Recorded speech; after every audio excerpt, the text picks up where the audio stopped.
Assalamualaikum warahmatullahi wabarakatuh. Dewan juri yang saya hormati, perkenalkan, nama saya Ica Korunisa.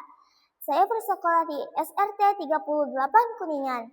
Saya akan menceritakan yang diterbitkan oleh Mahfuz Bandung yang berjudul Asal Mula Danau Toba. Di sebuah desa di wilayah Sumatera, hiduplah seorang petani yang rajin bekerja.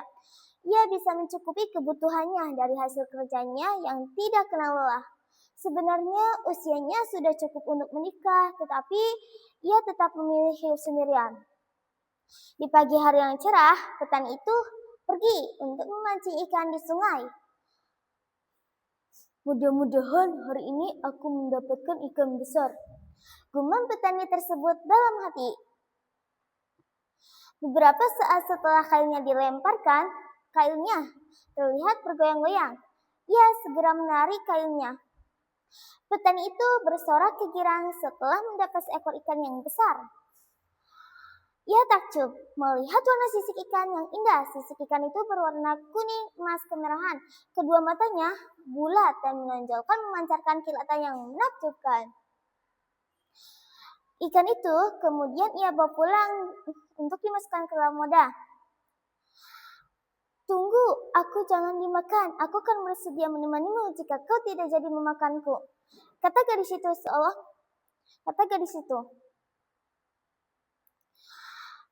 Petani terkejut mendengar suara dari ikan itu. Karena keterkejutannya, ikan yang ditangkapnya terjatuh ke tanah. Tidak berapa lama, ikan itu berubah wujud menjadi seorang gadis yang cantik jelita.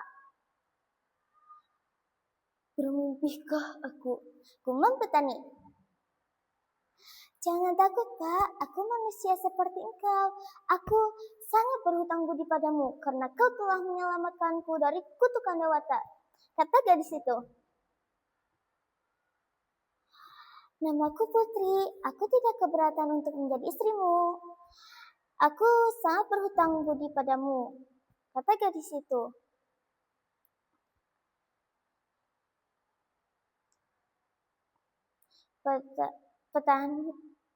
Petani mengangguk, maka jadilah mereka sebagai suami istri.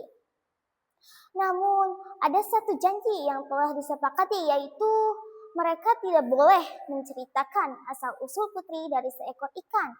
Jika janji itu dilanggar, maka akan terjadi petaka dahsyat. Kemudian mereka berdua hidup tentram dan bahagia. Penduduk di sekitar sempat melihat putri, merasa iri dan berprasangka buruk. Aku tahu, petani itu pasti memelihara makhluk halus, kata seseorang kepada temannya.